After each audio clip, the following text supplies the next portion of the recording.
Hey there everyone. So I'm glad that you guys found that therapy video that I did last week useful.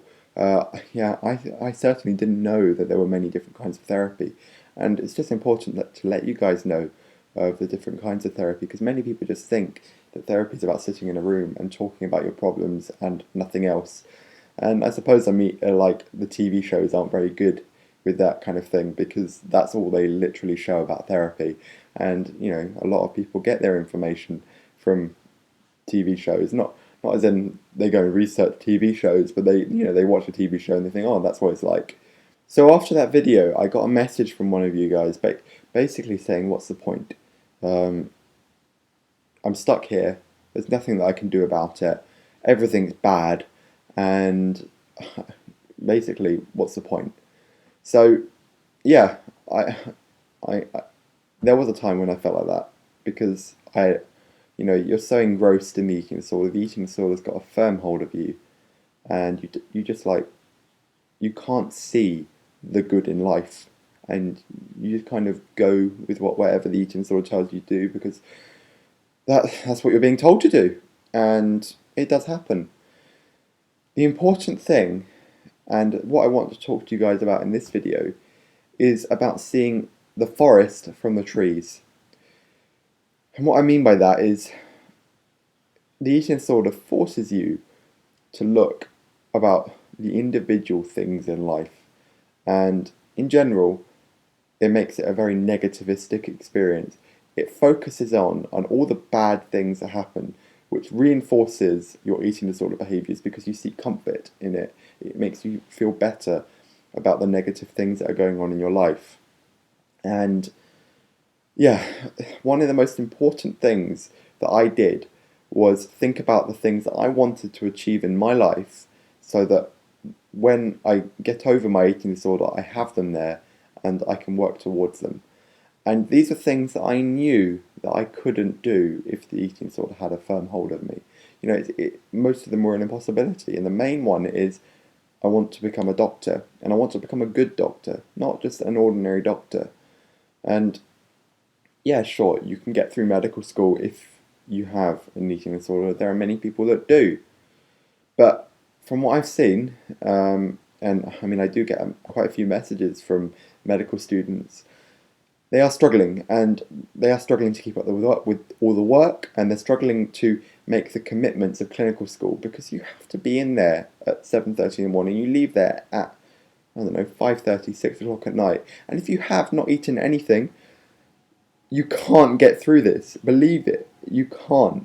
So, yeah, I realised I wanted to become a doctor, and I knew that the eating disorder couldn't be a part of that. And what I then did was I just made a list of all the things in my life that I wanted to achieve. And I urge you to do this because if you can try and make this list, it's just basically a visual reminder of what you want to achieve because the eating disorder often makes you forget about these things. But if you have this physical list in front of you, it's there, and the eating disorder can't erase that. So have it there, ready, and you can add or remove things as you so wish. That people change, ideas change, and whatever you want to do is the most important thing, not what the eating disorder makes you want to do. So, yeah, you really have to look at the forest, which is everything in life. There's so much good in life, and the eating disorder turns its attention away from all of that and focuses on all the negative things in your life.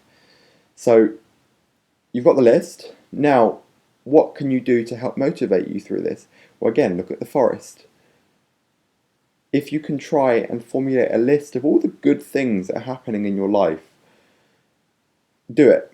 Because, yeah, you're forced to focus away from those things.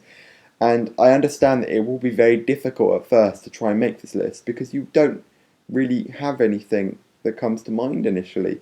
And many of you message me saying, there is nothing, there's absolutely nothing.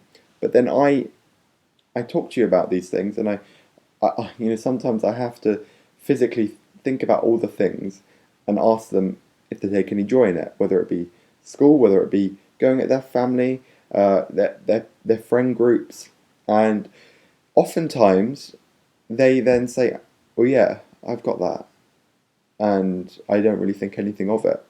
But then I ask them to think about the good, like the things that they've done with their friends, or the things that they've done in school, the things that they've achieved, and they then say, actually, that was good, and that sort of starts the ball rolling, because then they start to pick up on other things in their life that they have taken pleasure in, and then you essentially, this snowballs and snowballs until you've got a multitude of things you hadn't initially thought about because your focus has just turned away from it. And from there, many of the people that I have been talking to, they go on to realize what they want to do next, what they want to do in their life, and they start changing their behaviors, or they seek help to try and change these behaviors, because many times they are unable to do it themselves. But it's just important to try and get you to that point so that you do feel motivated to try and change your behaviors. And if you are struggling, I just urge you to either talk to someone close to you, because if they are close to you, that's automatically one good thing in your life. And if you then can talk to them about the good things that are in your life, they can try and pick up on things because they know you better than I do. And I will be there to support you if you feel that you need the support, but they are your best port of call because they know you and they know all the things that have happened. So, I mean, I hope this video has been useful. It's not really been a lot to say, but it's an important thing, I feel, and so much focus is turned away from it that I feel that someone needs to talk about it. So yeah, I hope it has been useful, and if you have any other questions or you do need support, please feel free to message me or leave it in the comments section below. But for now, thanks for watching.